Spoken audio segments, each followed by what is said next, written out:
One of the most elusive and sought after sleight of hand techniques is none other than the bottom deal. And in today's video, we're going to teach you how to perform the bottom deal, a very easy technique for the bottom deal. Because let's be honest, it is a hard sleight, and especially if done within the context of a routine where you have to sort of get away with it, or if anybody out there is cheating at poker or in your home games, which you shouldn't be doing. But hey, come on, we've all tried it, right?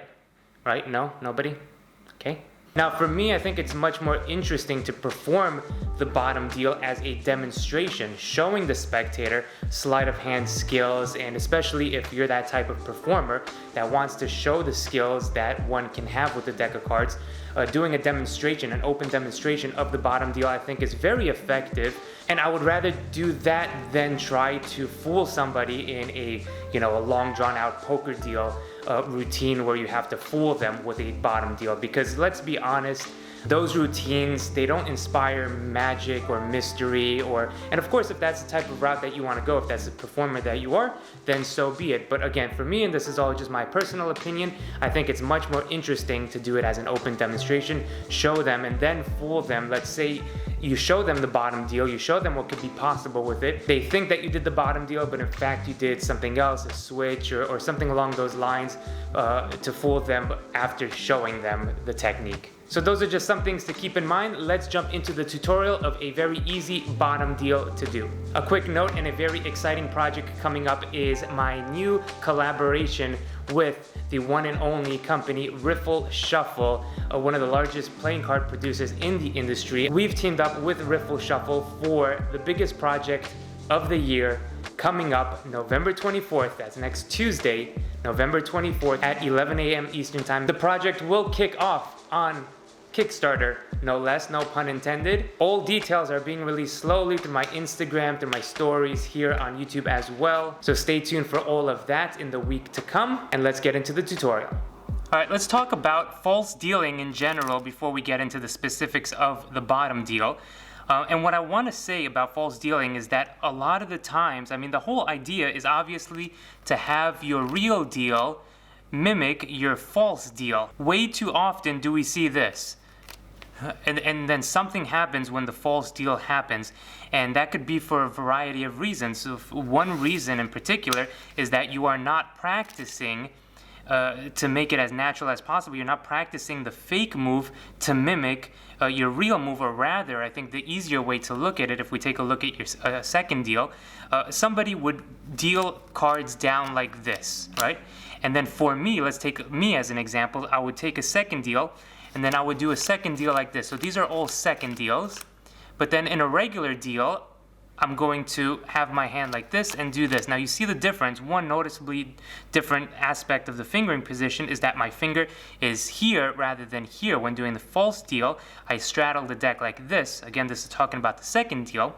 But when doing a regular deal, I would just pick up the deck, put it in a dealer's grip, and then just do that. And then when I want to do a second deal, right? So this is a minor issue, but I think you need to think about this. So these are all seconds. You need to think about this when taking a look at doing your false deal.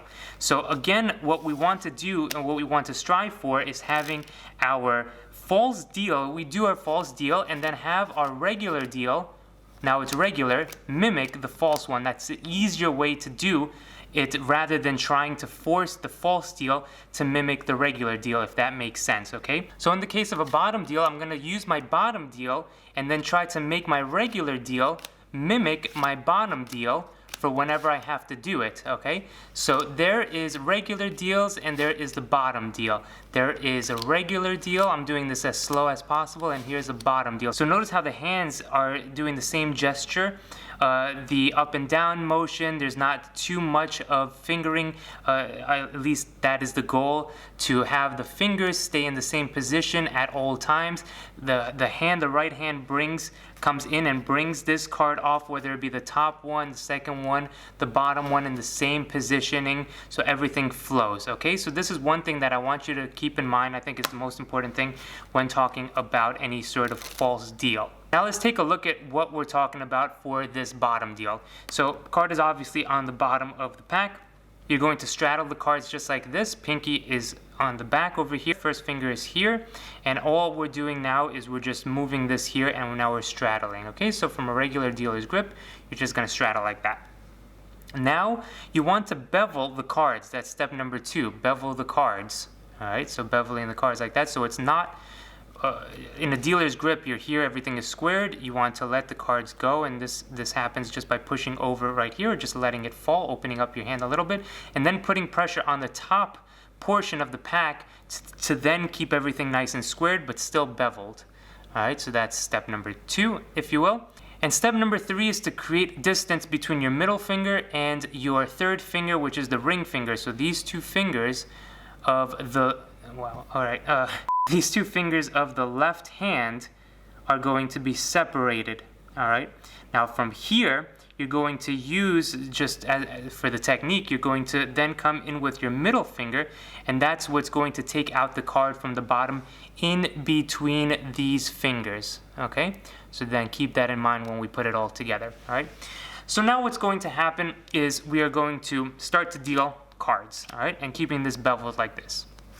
All right, as you're dealing cards off like this, you are going to do a get ready, and this is what makes this bottom deal very, very easy to do, because we are going to do a get ready of the bottom card as you deal other cards like this, and now you're going to have a get ready. And the get ready basically is, if I take away this, is moving the bottom card to the right hand side, when you're looking at it, to the right hand side of the pack, making it very, very easy to take off the bottom in this position. All right, and the way that we're going to do this is as we deal. So it doesn't matter if it's going to be on the first one, on the second one, whatever it is, whatever context you're doing it, you're going to deal down, and then you're going to come in, and now you're just going to put pressure on that bottom card and then squeeze it a little bit off and to the right hand side. So you're squeezing it off and to the right hand side so that it is moved and dislodged from the bottom of the pack. Now this is going to be covered by not only your angle, so you don't want to do this just in case that would flash over there.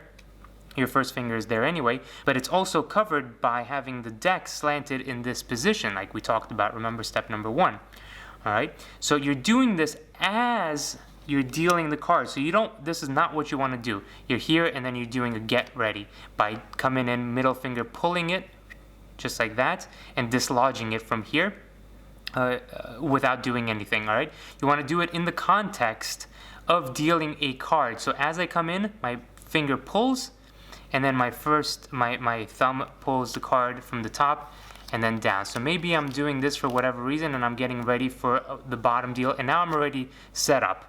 Now here's a bit of what it should look like from underneath, and the distance, if you can see that, that's about the distance of how it's here. Don't worry if there's multiple cards being slid as well, depending on the state of the deck. If it's an older deck, it might be a little bit harder to pull that off and more cards would come out, but that's okay, because you're going to use that to your advantage afterwards to do multiple ones. It's going to be easier, if you will. So now that you have that first step happening with that card dislodged, all right, and you could do it as far or as, you know, obviously when you want to begin, you want to do it a little bit further out. When you are getting used to this more and more, you want to do it less and less, I guess you could say. So I'm getting ready, I'm kicking this out, I'm dealing down, and now when I'm ready, it's all a matter now of just coming in, middle finger, this portion of the middle finger will then come contact in between the middle finger and the ring finger of the left hand will come in between, and it's going to put pressure up a little bit so that it sticks. This is still pushed out. We're going to get to this part in just a second, but it's still pushed out, so it's still here. And then when you're coming to take this card, you're going to come down with the bottom card just like that. Now in this case, I pulled over a little bit more, so this one is ready to go again. I can simply come out here and take that card again. But of course, you don't want to do this bottom deals one after another. Of course, it's in the context of your routine. I don't suggest it, but I am here, I'm doing this, I'm getting my setup, boom, I'm pulling, and now when I'm ready to do it, I'm coming here as if I'm taking the top card, but my middle finger is putting pressure on the bottom card, and I'm sliding the bottom card out to deal it down. So now let's take a look at what happens with the right hand and trying to mimic it, right? So obviously, the whole idea is to mimic your regular deal and your false deal. Regular deal, false deal. Now notice a few things happening. Your thumb is always on top because it needs to be on top to take that card. So when you do the false deal, keep that thumb on top the whole time and place it down like that. So even if you're doing a regular deal, I mean obviously for a regular deal, let's say you have some cards here and then you get the setup, boom, get the setup, regular deal, false deal, keep that thumb on top the whole time, and that's step number one. So here would be the setup in slow motion underneath. As you're coming down with the hands, you don't want too much of a up and down motion to try to cover it. You just want your natural action of here to here. So if you have a larger motion when you do the false deal, it would be common sense to have a larger motion when you do a regular deal. So there's nothing wrong with doing this for a regular deal if you know that's how you have to do the false deal, if that makes sense. So now putting it all together from the very start, I'm here, I'm going to deal. Let's say I do it on the first deal. I do my setup on the first deal. Well, that's okay. Just make sure you're beveling. Push over that one card. You need a bit of a cover, right? Because that's going to help cover. And as you start to deal, I would, when I would do it, I would do this, have my hand here, and then go either move from one place to the other to do the get ready as I deal, and there we go, I did it. So here we go, in slow motion, as I'm dealing, I'm coming here, I'm putting pressure, and that's all I'm doing. Putting pressure and moving this, dislodging it to the right hand side, and that's how we have it, okay?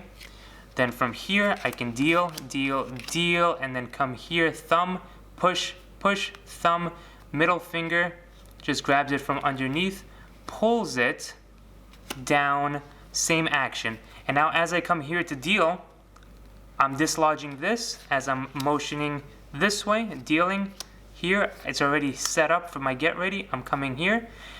Also, you want to make sure that this doesn't do that. I'm also guilty of this a lot of the times where I have to do that, but this would cover it if my hand is a little bit further down this way, and then your fingers also could cover it this way. Okay, so just one thing to keep in mind. As I come here, false deal. Okay, as I come here, I get the setup ready, move it to the right, 1, 2, 3, boom, 1, 2, 3, and then here, okay? And then, so I would practice doing this in 4s, okay? 4 or 5 when you're getting to yours, and practice doing the second deal on the first hand, the second hand, the third hand, however your demonstration is. Get the setup as you move. It's already set up, and then when you come here, it also helps in the motion. That's why I like sort of this formation. But of course, you can do it where you're just here and then deal. 1, 2, 3, and then deal. And then look at the timing as well, okay? So what I want you guys to practice is more than just the actual technique of doing the bottom deal. What I want you to do is practice the timing of your regular deal to mimic it for the false deal. I want you to practice the way that you're dealing it. Is it going to be like this? Is it going to be straight down? Where are you doing the bottom deal? And actually go through this motion from start to finish instead of just practicing the technique. Because the technique will only get you so far, but the actual motion of everything, and there was a bottom, get ready, and you see here's the problem also, and this is a problem I have sometimes. You might stutter from your regular deal, and then when you want to get the get ready, there's a pause because you have to do that. Practice that as well. Don't just practice getting the get ready with no knowing when that is going to happen, all right? That's very important. So once again, here, bottom deal, get ready as you do the first, second, third, and then your regular deal. And I think that is a very easy bottom deal to start off with. Now, of course, there's more options for you for bottom deals, but this is the one that I like to do. This is the one that I first learned and the one that I still do today for the most part. So that's it. Practice, and I hope you enjoy it. Question of the day for you guys at home is, what is your favorite sleight of hand gambling technique? Is it a false deal, a false shuffle? What do you use most often when showing somebody magic or demonstrating anything? For me, I like to show people the second deal and then fool them with the second deal.